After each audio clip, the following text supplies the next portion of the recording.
Hi, everybody, and welcome to Bambu's first panel discussion looking at digital wealth. Today, we're going to be talking with three panelists looking at how we should be transforming digital wealth. We're going to establish a problem and then look at questions from the panel. So what I'd like to do now is introduce the panel to you. We have three guests today. I'm going to ask them to give a short introduction to them before we jump into the panel discussion. Nicholas, over to you to give your introduction first. Hi, I've worked in the industry for over 30 years in mainly asset management, 15 years in the UK and about 15 years in Australia, where I'm based in Perth. I manage a UCITS EU regulated fund that is distributed globally throughout the world. We look to invest in natural resources across energy, agriculture, and mining. We are certificated as light green for ESG and sustainability, and that's my background. Thank you. Fantastic. Thank you, Nicholas. And Richard, from the sunny shores of Perth, love to hear from your introduction as well. I come from primarily a corporate finance background. Much of that was spent overseas. I've lived in the US for extended periods and Mongolia of all places.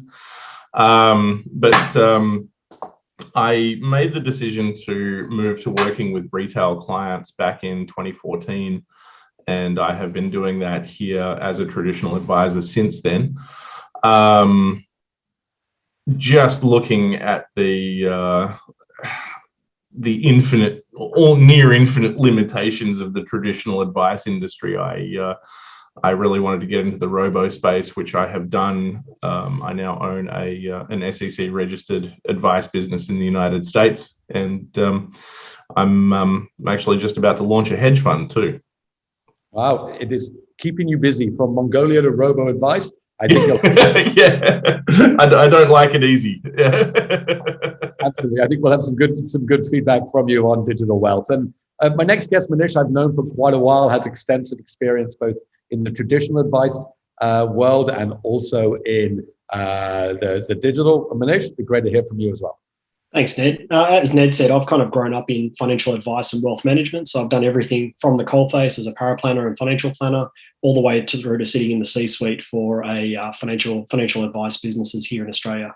Moved across to a consultancy role, both here and in the US, really helping institutions kind of grapple with some of the changes that Richard's alluded to, and spent the last almost 3 years as the CEO of a fintech looking to build technology solutions to solve these problems. And now spend my time consulting to other partners, both early stage and mature, around how to solve those problems. Great, thank you all. And I think today what we wanted to do was get guests with different backgrounds looking to how is digital wealth transforming the customer particularly. I think we heard from Richard particularly is that the way that customers are consuming wealth is changing. And we wanted to dive into that today. So looking through into where we are with the questions and the problem statement that we'll be looking at. How is digital wealth transforming your customer? So there's three looks at what the problem is today. The way that wealth managers deliver advice and to their clients has permanently changed. I think we all know that. And digital engagement has increased across the board. And there's different age groups and investment behaviors that require both hybrid and full digital solutions. So as an institution, as an advisor, how do you stay relevant and ensure that your customer is getting the best of that there? So we're going to look at three questions today. We're going to look at what's the number one thing that matters to the customer, what strategies are the right ones to address this digital gap, and what solutions have you used or have tried to use to address this? So turning now, first of all, to question number one. Now, what's that number one thing that you think in the digital environment your customers want and matter to you most? Richard, going to you first. As you mentioned before, I think you became frustrated with how advice in the digital was being delivered to those customers, and you set up your own business to do it. So what do you think is the number one thing that your customers are looking for? First of all, let me just give some context to that frustration. So the traditional advice business, which I must say I still practice in, it's a clunky elitist mess, which in its optimal form helps people who already have a decent amount of money to get a bit more money. It basically serves no other function. So, what ultimately happens is that, 80% of the population is left behind because they simply don't have enough to justify the fees that you have to charge because of the tremendous levels of inefficiency associated with providing traditional advice. I think, in a lot of these discussions around digital advice, people are really thinking, okay, well, how can we make robo advice something almost as good as traditional advice? I think completely the opposite. I think traditional advice is inherently flawed, and the scope to actually deliver value to a great number of people is far higher in the robo world than it ever was or ever could have been in the traditional world. In terms of what seems to be most important to people, you can obviously see that values are pretty important to me. Increasingly, values are super important to the customer too. And this is where the institutions have really failed. And this is where the regulators have really failed as well. But definitely values alignment is huge. We haven't rolled out a significant marketing campaign in the US yet, but our conversion rate is north of 90% across age groups. Wow. And that's really just based on us saying who we actually are and then actually being that thing that we say we are. So, and I think, thank you for that. And I think it's become clear that customers want advice delivered efficiently, scalably, at the right price, and including others. And that's what digital does. Manish, turning to you, you've been on both sides of it, right? You've seen it from the institutional side as well as from the fintech. What is it that grabs a customer? I definitely, from Richard's point about values, absolutely. But from the digital way, what is the number one thing that you see? Yeah, well, I think I'm going to agree wholeheartedly with Richard that, there's a whole raft of problems in the industry. But when you look at the customer, they either want one of two things, and it's always the same. They either know what they want and they just want it at a cheaper price, or they don't know what they need and they want someone to help them make that decision. And, advice, as much as we like to talk about advice is just a pathway to an outcome. So what customers are really looking for is someone to help them get to that end outcome. And so the digital gap, digital wealth is just another mechanism for solving that in a more timely, more effective, more efficient mechanism. It's not actually doing something new, it's doing it differently. And that's what I think customers want is, we've all gotten used to picking up our smartphones or jumping online and getting anything we want. So why should financial advice and the broader sense of financial advice, why should it be any different? But I think it's a great question because we are so demanding of our digital services, be it in social media or a TV, etc. But in financial advice, there's been this idea that it is just it's not as easy to do it. Nicholas, you've been managing money. You're the person who's actually managing these funds. How do you perceive that kind of from the customer that gets your funds, how they experience that in the digital world? It's changed dramatically for me. LinkedIn is for a digital sort of social platform for me has been amazing. I find that the fund managers that I'm dealing with in the UK or Europe, they want transparency. They used to get a monthly fact sheet with top 10 holdings. They want more than that now. So the information they need is got to be timely. So using digital is fantastic for me because I can get a message or what I'm doing in a fund out to my investors very quickly, very effectively. I've gone from having 800 followers on LinkedIn 12 months ago to over 15,000, which is phenomenal. There's no way that I could actually physically go out and market my business to 15,000 people on the phone by calling them, particularly being based here in Western Australia.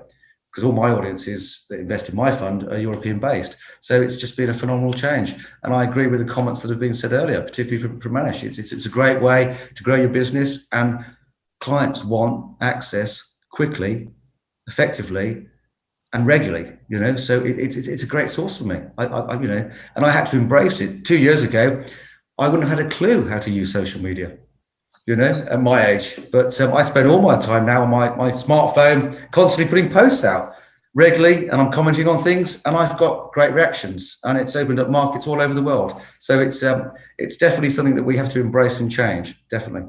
And I think it's, we're all kind of practitioners from the industry, right? We know the end customer wants to consume it, but I think what I hear from all of you as well is the institutions are understanding, right? That they have to go from that digital way.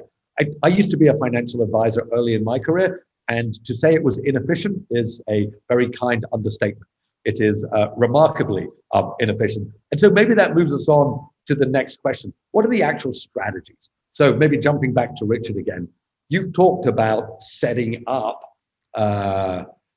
you're actually looking at question number 2, the strategies that you've used to address this digital gap. So Richard, you've talked about setting up your own robo. I mean, that is a very clear strategy to do that. Maybe talk a little bit about that, because I think for a lot of people, that seems quite a daunting step. How are they actually going to do that, and what are the strategies that you've used? Well, look, first, let me say setting that up was not easy, and it took a really long time. And this is in a situation in which, I couldn't actually travel to the United States to do any of this, so I had to do it in the middle of the night. Look, I'm very fortunate in that I do have an existing network in the US from the time that I've spent there. So that's been very, very helpful. But in terms of now, I mean, I'm not sure exactly what you want on this question. The digital gap could mean almost anything. So do you want to just be a little bit more specific with that? It's a great point, because what we find is, and maybe because you're right, the digital gap covers a lot of areas. I think particularly in this point is the digital gap between an institution and its customer. So what is that gap between what is a typical financial institution and its customer? So how do we close that gap? Well, look, I mean, in terms of the way institutions provide financial advice to individuals, they're basically just working from a template anyway. So all you're actually getting when you get financial advice from an institution is a really, really, really expensive robo service. You've got a lot of stricture around the approved product list, the list of investments from which you can recommend, the list of insurances from which you can recommend, the way in which you have to have people's portfolios allocated to their risk profile at all times, i.e. basically what a robo does. So what ends up happening is that you end up paying thousands and thousands of dollars for some guy in a suit to sell you exactly what a robo would have done for you anyway. Yeah, I mean, it's if institutions aren't thinking about replacing the skyscrapers full of guys in suits with robos that are targeted to their home demographic, then they are absolutely insane. Well, there we go. That's a statement of change if ever I heard one. Yeah. And look, Manish, it's, you've built these strategies, right? You've actually built them. You've built the technology. And I think maybe, for you to dive into those details, when we, it's a good question. When Richard asks, what does this question mean? It can mean a lot, right? But like there are so many strategies, but how as an institution do they think about it, right? You've been in the institution, but you've also built the tools, right? How do you, what's the right way to connect the dots? For people who are listening to this, they want to connect the dots. They work in an institution to the customers. How do they do it? Well, I think they first have to realize that what financial advice means to, and I like the analogy of, the shiny guys in suits in towers, what it means to them is drastically different to what it means to the average guy on the street that needs financial advice. And so it's recognizing that to start with. And then once again, if you look at the digital gap, and it is huge, it's about breaking that down into the elements that you can actually build a bridge over. And some of them you can and some of them you can't. And it'll be different from organization to organization. And so I think if we turn to Richard's example in question 1 around he now shares his top holdings updates on LinkedIn as opposed to publishes it once a month, that's a great way of closing that digital gap for existing investors within his fund. And I think that's really, really smart. And for an investor, they would see that as financial advice. For an institution, they'd see that as portfolio holdings and reporting. And so we need to recognize that. So I think it's about breaking down the problem into small components of problems and then looking at how are you placed to solve each of those problems, whether it's the document creation, whether it's engagement of customer, whether it's helping through portfolio selection, whatever it is along that spectrum. And that's what I've always found. If you try to solve the whole gap, the whole digital gap at once, then you just end up building a bridge to nowhere. And maybe just to follow on to that, Manish, is there something that would be surprising? So when a financial institution thinks about using a strategy, there's certain areas they would think about right away that they think, they need maybe automated portfolio. What is the areas perhaps they're not thinking about that you learned? They never, ever, ever, ever, ever think about their data capability, their own internal data, and how to expose that data. So something as simple as they just forget that the customer thinks that the institution knows them and they need to respect that. And so having to ask someone for their name and date of birth and to re-register on a new system, even though they've been a customer of XYZ Bank for 10 years, that's totally, it's a totally incongruous experience. So I think institutions are really quick to think, what is the best of breed technology that I can buy in to solve this problem? But they never think about where they're starting from in the process. So understanding their current level of digital and data maturity and advice maturity is absolutely critical before you even engage a solution provider or a consultant or anybody.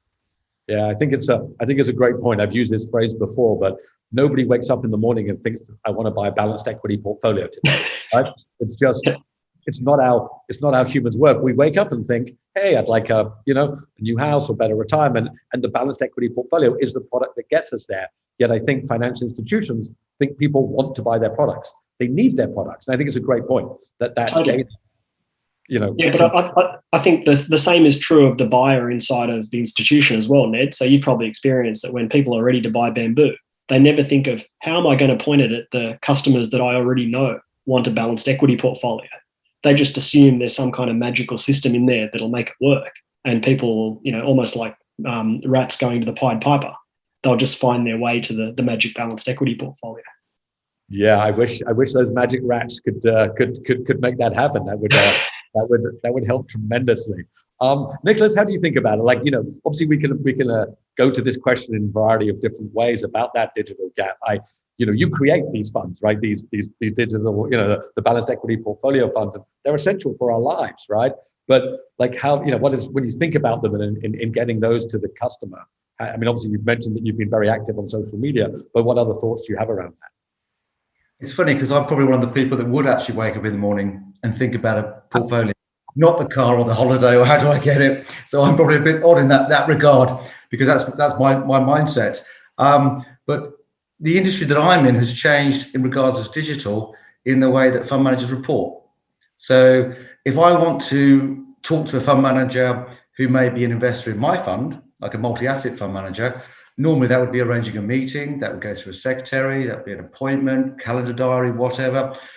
You'd have to get together, you chat through those things. It could be relevant at the meeting, but because of time, markets move, it might not be relevant 10 minutes later, an hour later, or whatever.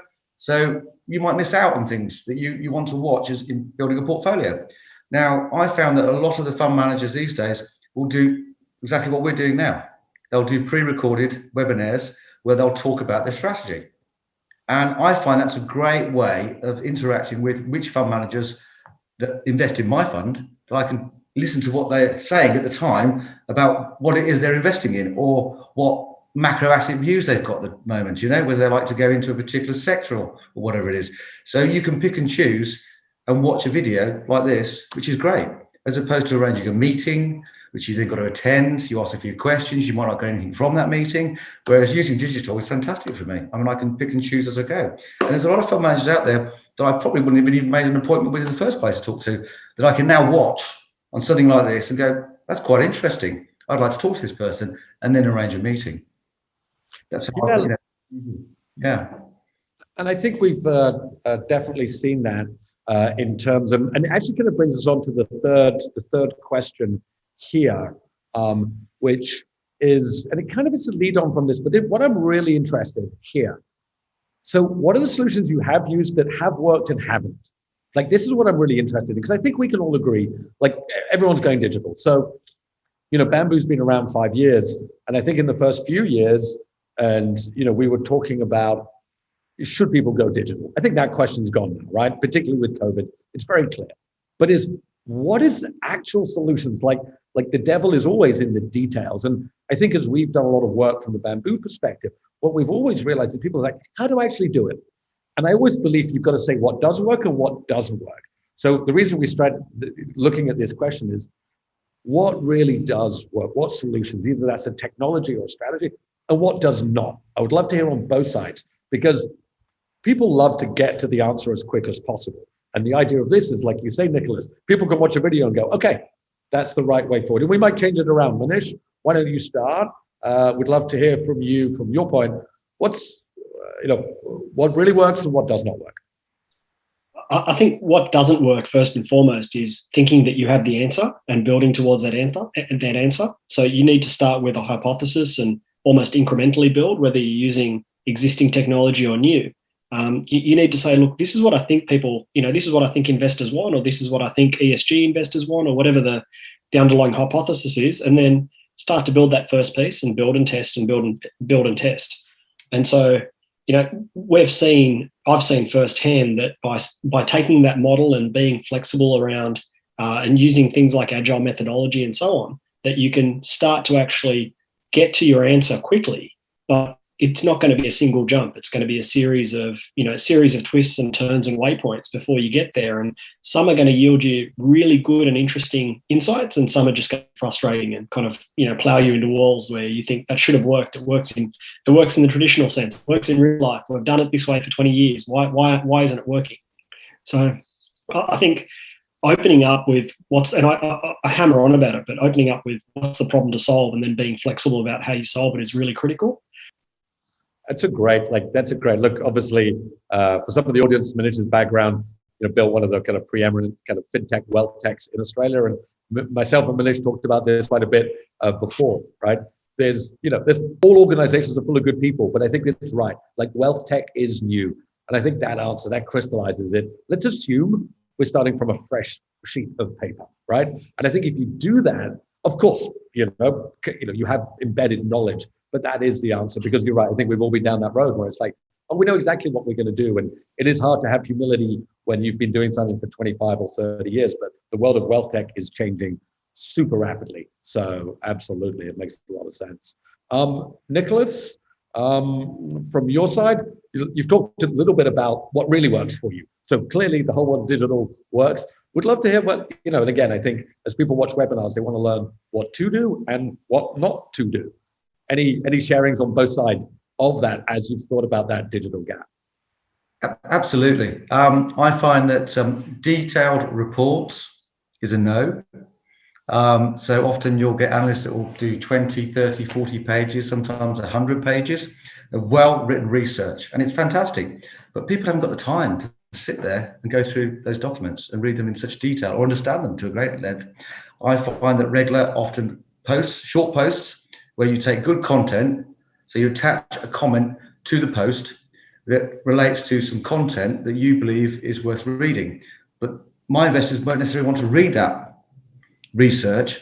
They like the fact that I've put some very brief comments stating what I think about the research. So it sort of resonates with them. They can say, oh, right, there's a good research report. I don't need to sit there and read the whole thing because Nick's provided me something that I can relate to, and he's put his comments there, which sort of sum up what the report is about. So Regla often posts short, sharp, and also find that if they're human, you add that human element.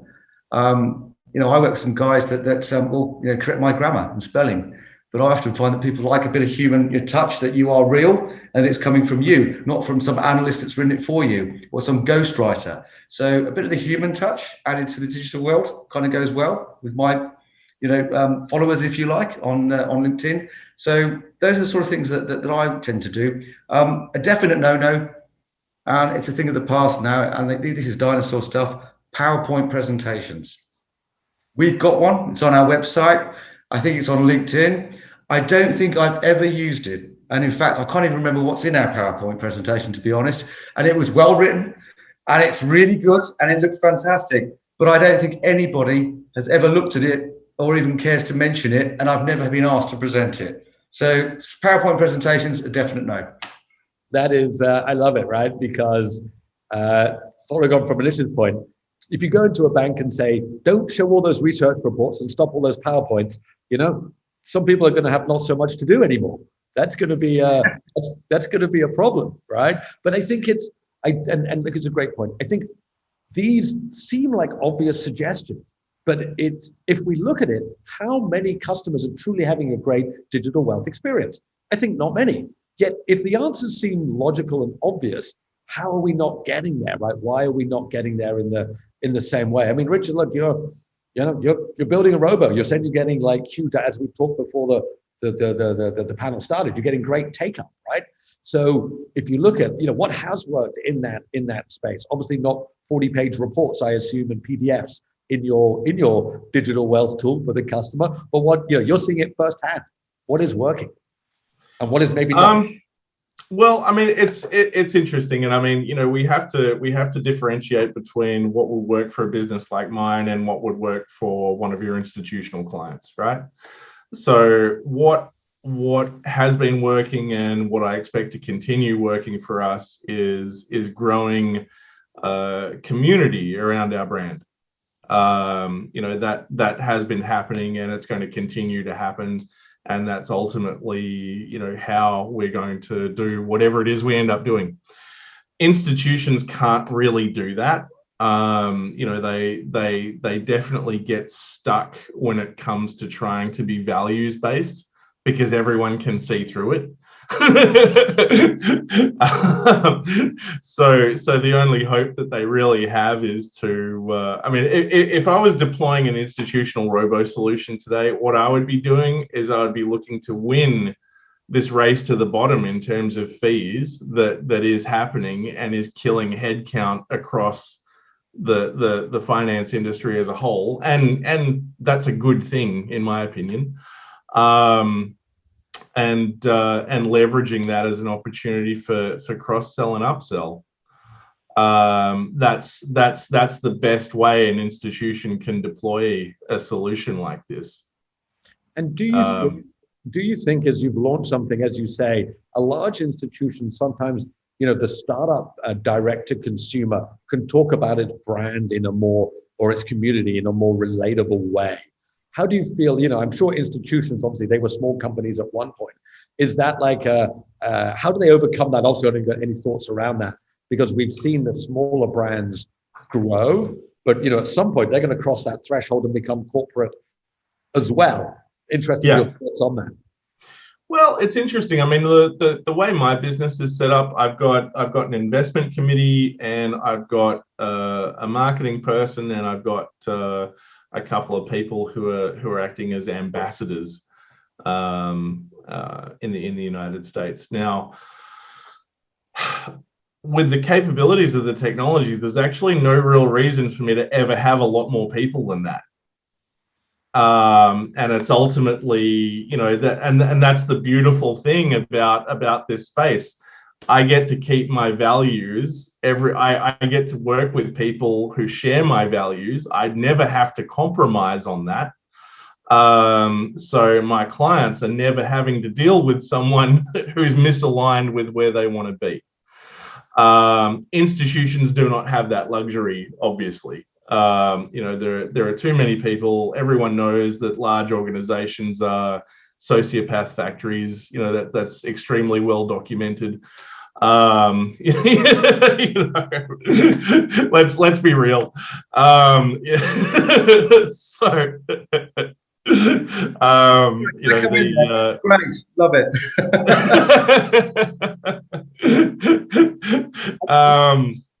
But yeah, I mean, you know, I get to talk about things I believe in, and that's why I love being able to position myself in this way and being able to scale that up almost without limitation. You know, and but I mean, that's not going to help the people that you're trying to position this for, I don't think, Ned. To a degree it is, because I think what we're summarizing here is that there is a kind of a brand and authenticity, right, that you can deliver with digital. Because I think, let's be clear, as Nicholas said early, you have 15,000 followers. Clearly, you have some brand and authenticity with them, but you haven't met, I'm going to say, all of them or almost any of them, right? Yeah. So not many of them. Exactly.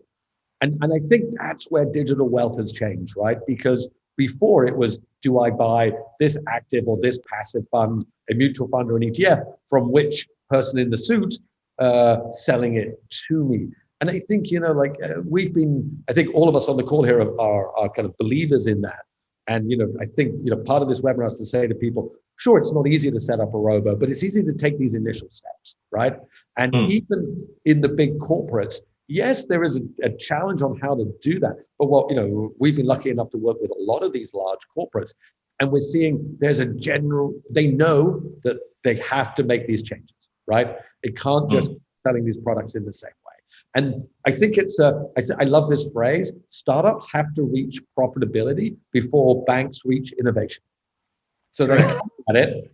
If the banks get innovative and cool before the startups get profitable, that'll be the crossover point. So I'd like maybe just to get sorry, Manish, did you have something you wanted to I was going to say, I've bit my tongue, but I think I agree with a lot of what Richard said, but I don't agree with the fact that, you know, his company or companies of that size are only positioned to align to their values. And I think some very large organizations, and I look at Vanguard as an organization that's always played by its values and has done a tremendous job and built itself to be the second largest, one of the biggest financial services companies in the world. I think it's about values fit, and digital and the flexibility of digital capabilities actually allows you to be different things to different audiences using the same platform. So I think there's a real opportunity, and it might not be as tight an affinity as the customers or the clients that deal with Richard's company have with his brand and his values and his service. But, you know, there's a level of values fit where values plus price equals outcome. And I think there is a potential for institutions to, you know, balance that equation appropriately to say, well, we do meet a lot of your values and we do meet a lot of your expectations around price. And so you will deal with us. And for those where the equation's out, they'll deal with a firm like Richard's or a firm like, another firm. And so digital actually gives you that ability to present almost different faces to the customer and different outcomes to the customer using data, using workflows, using smarts, using AI that I know you guys are building internally at Bambu. So I don't think we can be as kind of binary or as black and white in saying, well, you know, one's about values and one's about, you know, selling as much product as possible. I think it's harder if you're relying on humans to have them showcase values that are different to their own values, but are organization values. That's where there's a mismatch. So if I'm working for a large institution and they tell me to be someone I'm not, I can either choose not to do that, or I can choose to try and do it, and you're going to see through me as a customer. Whereas digitally, it's so much easier to present a really connected feel and a connected view using the same technologies, but you have to be willing to invest in creating sleeves or personas or streams of output rather than a one-size-fits-all model. I think we tend to have a bit of an advantage on cost, though, and I don't know if Richard would agree with this, but fees for funds, and I've got a long-short fund in the Cayman, and that was running at 2% management fee, and we got a 20% PRF, a performance-related fee, based on outperforming either a benchmark or a hurdle rate. I can't get those sorts of commissions or fees these days. We're currently on less than 1% management fee, and there is no PRF. And you're told I'm not going to pay you one, quite simply. And if you want to attract institutional money, you have to have low fees. So when using platforms and digital markets, that brings down the fees, and it also increases the assets under management that you can manage though. and you get directly to your end user through the digital media network, which you couldn't do before. You couldn't scale that up before, whereas you can now with digital. And that's what I find really pleasing. I do agree with Richard as well. There's only 4 of us that work at Eden in our business, which is fantastic. So, we don't need many people as well. Whereas large institutions, they have to employ lots of people to do lots of different jobs. And they're all, training, occupational health and safety, buildings, they've got to supply office locations, all that sort of stuff. It's, it increases costs. And I think the way forward is definitely through these, smaller companies, or if you like, boutique firms will grow, offering that more personalized service, but also being able to scale up through digital media. And that's how I've sort of found my business grow. So I very much embrace digital media. A couple of years ago, I wouldn't have even been looking at LinkedIn and all those sorts of media things. I thought they were a waste of time. Now I'm on them every day. So it's fantastic. Yeah, and I think it is. I mean, it's great. It isn't a binary outcome, but I think digital helps for both there as well. So maybe just to come to a summary that we have. So I think we've looked through these 3 different questions. I maybe would like to ask for one key takeaway from each of you as we wrap up. For the people who've listened to this who are thinking, how am I going to do digital? Whether they're at the biggest organization or at a firm that's, let me think, a quarter the size of Eden, which would be 1 because you have 4. So what would be that one takeaway from the closing, thinking about the customer? Let's phrase it in this way. If you're thinking about your customer in the digital world, what's the one takeaway people should focus on? Richard, why don't we go to you first? I would say, if you're looking to start something, absolutely embrace whatever your genuine values are as an individual, because ultimately that's what people are going to respond to. And that's how you're going to build your following, and that's how you're going to be able to reach whoever you need to reach. If you're an institution, I would say don't even attempt to do that, because people have become far too clever at sniffing out your bullshit. So play to your strengths, play to your scale, play to delivery to, your giant mailing list at almost no cost. Right. So different message for the 2 different groups. Makes sense. Nicholas? It's very hard just to sort of say one thing, really, isn't it? And I'm trying to think, and several things come to mind. But I would agree with what Richard said in some of the things he said there, that I think be true to who you are as a business, stick to your knitting, don't try and be something you're not, which often institutions do.